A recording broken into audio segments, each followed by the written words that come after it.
Hacia el año 1200 a.C., las sociedades del Mediterráneo oriental empiezan a colapsar una por una. Los estados caen, los palacios se derrumban, hay una sequía generalizada y aparte empiezan a llegar pueblos desde tierras extranjeras.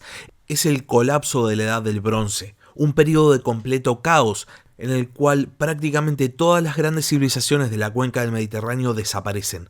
Este evento apocalíptico tiene características diferentes en cada una de las regiones a las cuales afecta.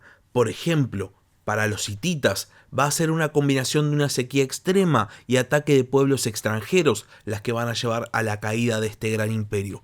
Pero del otro lado del mar Egeo, en la tierra de los micénicos, las características de este apocalipsis van a ser diferentes. Por un lado, al igual que en su contraparte Anatolia, también hubo una gran sequía y hubo conflictos internos. Y va a haber no una, sino dos invasiones, porque no solo toda la cuenca del Mediterráneo oriental va a estar afectada por los pueblos del mar, sino que los micénicos también van a recibir a la población que ellos mismos van a denominar como los causantes de su caída, los dorios. Unos bárbaros que provenían del norte y eran completamente ajenos a la cultura micénica, más allá de que hablasen un idioma emparentado con el de los aqueos. Hasta hoy en día, la llegada de los dorios a Grecia es un hecho bastante debatido. No se sabe si fue una invasión, si fue simplemente una migración. Lo que sí se sabe es que después del colapso de la Edad del Bronce y cuando inicia la Edad Arcaica, es decir, después del periodo llamado la Edad Oscura, cuando el polvo se dispersa, el Peloponeso, que antes había sido el centro de poder de la gran civilización micénica, ahora se había transformado en el lugar desde el cual emanaba una nueva cultura, la cultura dórica, que estaba representada por importantes ciudades de la antigua Grecia, siendo posiblemente la más importante la poderosa ciudad de Esparta. Sean bienvenidos a La Barba Roja de Barba Roja, un espacio para hablar sobre curiosidades de la historia.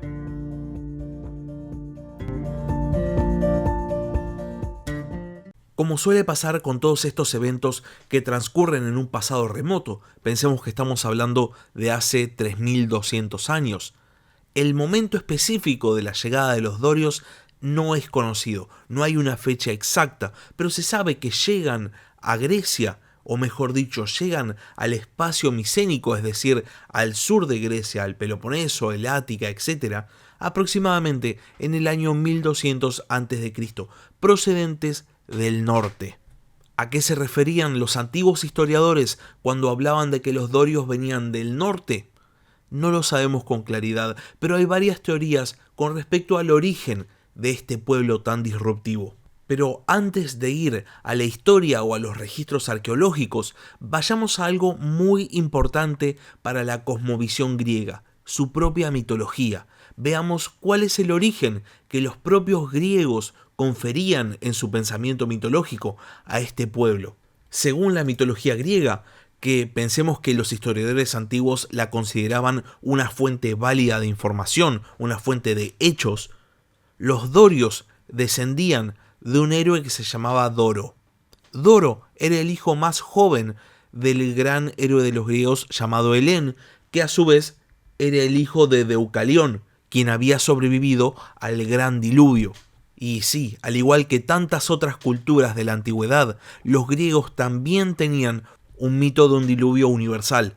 Doro, a su vez, había tenido un hijo llamado Egimio, quien había sido el gran rey de los dorios antiguos. Egimio había adoptado a los hijos de Heracles después de la muerte del gran héroe, y al mayor, Hilo, le había conferido un tercio de su reino, mientras que las otras dos partes iban a sus dos hijos biológicos. Cuando Egimio muere, los dos hijos biológicos que tenía aceptan rápidamente la supremacía de Hilo y se someten a su gobierno, por lo cual Hilo, hijo de Heracles, unifica a los dorios y se transforma en su rey. Tanto él como sus hermanos querían recuperar los dominios que le correspondían por derecho a su padre, porque según la mitología griega, Zeus había conferido el dominio de Lacedemonia, de Argos y de Mesenia a Heracles, pero estos territorios habían sido usurpados por el rey de Micenas, llamado Euristeo. Cuando Hilo consigue el dominio de los dorios, toma la decisión de invadir los territorios que le corresponderían por derecho. Hilo consulta al oráculo de Delfos y el oráculo le dice que después de esperar 3 frutos va a poder conquistar los territorios que le corresponden. Hilo espera 3 años y decide invadir el Peloponeso, pero es rechazado y termina muriendo. Sus hermanos, llamados Témeno, Cresfontes y Aristodemo, intentan una nueva invasión, pero también fracasan, y al fracasar van e increpan al oráculo de Delfos, porque evidentemente habían recibido una profecía falsa.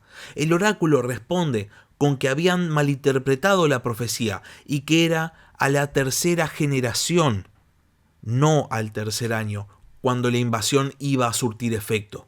De esta manera los hermanos vuelven a planear una invasión, pero cuando están por llevarla a cabo, Aristodemo es fulminado por un rayo de los dioses. Finalmente, los 2 hermanos restantes y los hijos de Aristodemo intentan nuevamente llevar a cabo la conquista del Peloponeso y esta vez lo consiguen y se reparten el territorio. Argos iba a ir para Témeno, Mesenia iba a ir para Cresfontes y Lacedemonia, la tierra de Esparta, iba a ir a Procles y Eurístenes, los hijos de Aristodemo. Este hecho en la mitología griega es conocido como el regreso de los Heráclidas y es básicamente una racionalización de la invasión de los dorios. Y acá hay una pequeña curiosidad de la historia. Como los Heráclidas se consideraban descendientes de Heracles, a su vez obviamente se consideraban descendientes de los antepasados de Heracles, entre los cuales estaba el mítico Dánao. Dánao se decía que había sido expulsado de Egipto al mismo tiempo que los judíos habían realizado el éxodo. Y por este motivo, cuando el rey Areo I de Esparta necesitaba mercenarios, contactó al sumo sacerdote Onías I y le escribió una carta en la cual decía que como Dánao había sido exiliado junto a los judíos, entonces los 2 pueblos, espartanos y judíos, estaban emparentados. Tanto el mítico origen de los espartanos como la carta que el rey Areo I le escribe al sumo sacerdote Onías nos dan a entender que la mitología en el mundo antiguo era utilizada como un instrumento político.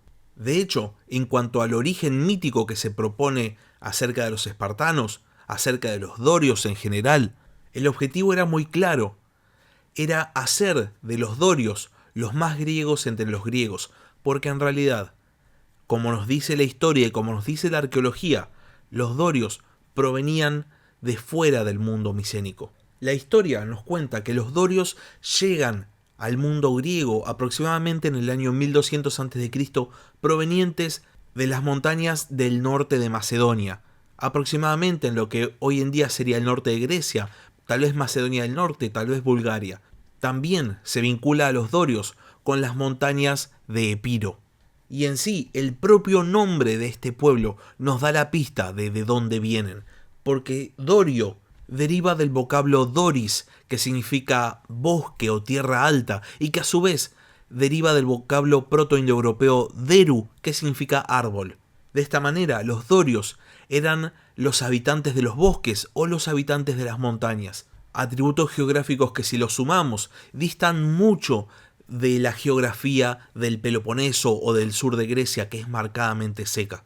El idioma que hablaban los dorios era el dórico, y era un idioma indoeuropeo de la misma familia que el idioma griego. De hecho, se habla del dórico como griego noroccidental, muy emparentado con la lengua que hablaban los micénicos, lo cual sugiere un origen común y una separación en un pasado no tan remoto.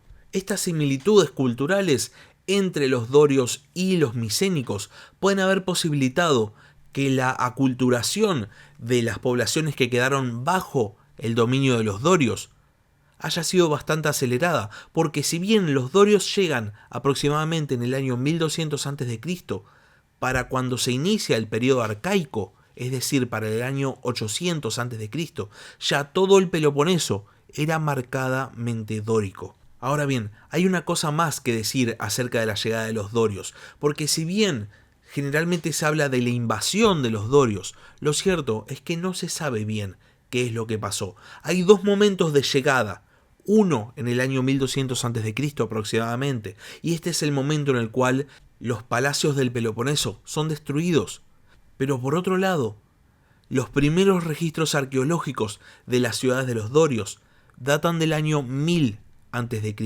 Hay un periodo de 200 años entre una primera llegada que parece haber implicado una invasión y una segunda llegada que parece haber implicado un asentamiento. El espacio que más asociamos con la cultura de los dorios es el Peloponeso, porque en este lugar estaban las ciudades más importantes de este pueblo: Argos, Corinto, Mégara, Esparta, también Mesenia, eran todos territorios de los dorios. Pero al igual que otros pueblos griegos, los dorios también se expanden por el mar. Fundan ciudades en el sur de Italia, siendo la más conocida la ciudad de Tarento.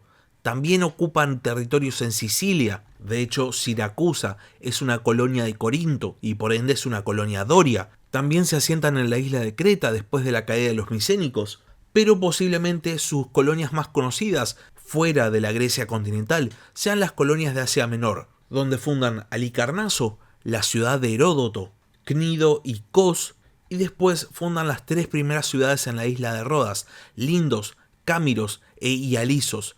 Estas 6 ciudades en total formaban la Hexápolis Doria, una especie de liga de ciudades dorias que rivalizaron a lo largo del periodo arcaico y parte del periodo clásico con las ciudades fundadas de los jonios agrupadas en la Liga Jonia. Y es que al margen de ser pueblos griegos, los dorios y los jonios, así como otras tribus de Grecia, tenían culturas distintivas. En el caso de los dorios, había varios rasgos que los transformaban en pueblos muy particulares a ojos de otros griegos.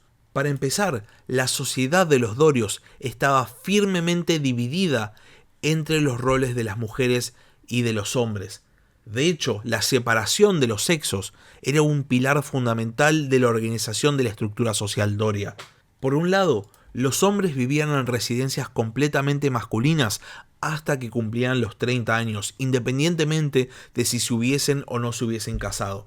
Por otro lado, las mujeres dorias tenían muchos más derechos y muchísimas más libertades que el resto de las mujeres de Grecia. Podían tener propiedad, podían manejar las propiedades de sus maridos y también podían delegar tareas domésticas en esclavos. Y de todas las mujeres dorias, las más libres eran las mujeres espartanas, pero de eso vamos a hablar más adelante en otro capítulo. Por último, los dorios son los que introducen la institución de la pederastía. Ahora bien, dentro de todas las ciudades que tenían cultura doria, la más emblemática es sin dudas la ciudad de Esparta. Y para ilustrarles un poco el origen cultural de esta gran ciudad de la antigua Grecia, voy a leerles un fragmento del libro Fuego Persa, el primer imperio mundial y la batalla por Occidente, del historiador británico Tom Holland. Los espartanos, al igual que los persas, fueron originalmente una monarquía tribal y su estado se enraizaba en un remoto pasado nómada. La propia Esparta, a pesar del nombre tan venerable, era poco más que una aglomeración de 4 aldeas fundadas sobre lo que antes había sido un terreno casi virgen. Poco parecía deberle a la Esparta original, la de Helena y Menelao. Aunque la tumba de la pareja se elevara impresionante sobre la llanura lacedemonia, no por ello daba fe de continuidad, sino más bien de lo contrario, de la ruptura brutal con el pasado. Montones de escombros, semienterrados, rodeaban el sepulcro. Eso era lo que quedaba de un palacio hacía tiempo abandonado, en el que tal vez habían habitado Helena y Menelao. Pero alrededor del año 1200 a.C., todas las grandes edificaciones lacedemonias habían sido saqueadas y quemadas. ¿Por qué? ¿Y a manos de quién? Se olvidó con rapidez. Las ruinas eran demasiado funestas como para conservarlas en el recuerdo. Y así habían pasado los siglos. Poco a poco, el vacío que había dejado la caída del reino de Menelao lo llenaron los recién llegados del norte, tribus nómadas que mucho después se darían a conocer como los dorios, orgullosos de distinguirse de los griegos que allí habían nacido y que allí habían sido vencidos. Sin embargo, los dorios también eran griegos, y no habían olvidado el refulgente pasado de su tierra adoptiva. De hecho, de los dorios se decía que no había nación más devota, de las leyendas de la época heroica, de los vetustos comienzos de las ciudades y de todo lo que se relacionara con los tiempos pasados. Los nuevos pobladores, intrigados por el linaje lacedemonio, comenzarían por lo tanto a apropiarse de él.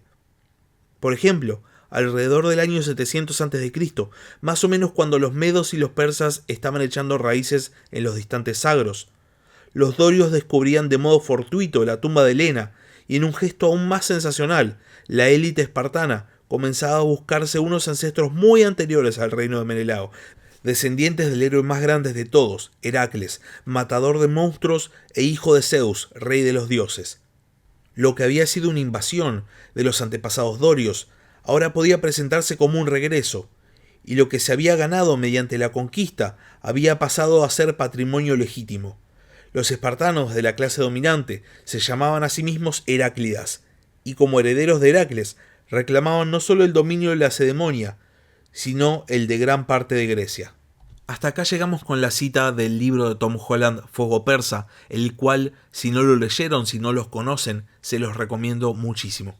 Y como se habrán dado cuenta, lo que nos ilustra el historiador británico es lo mismo de lo cual estábamos hablando hace un rato, que básicamente la mitología tiene un fin político. Porque a resumidas cuentas y a modo de conclusión para ir terminando con el capítulo, los dorios originalmente, emparentados o no con los micénicos, provenían de otra parte, no habían formado parte de la civilización micénica, y no solo habían llegado de lejos, sino que también tenían una cultura distintiva, una cultura que iba a tener muchos choques con la cultura del resto de los griegos, y estos choques iban a marcar la división del mundo griego desde este momento hasta el momento en que los griegos fuesen finalmente conquistados.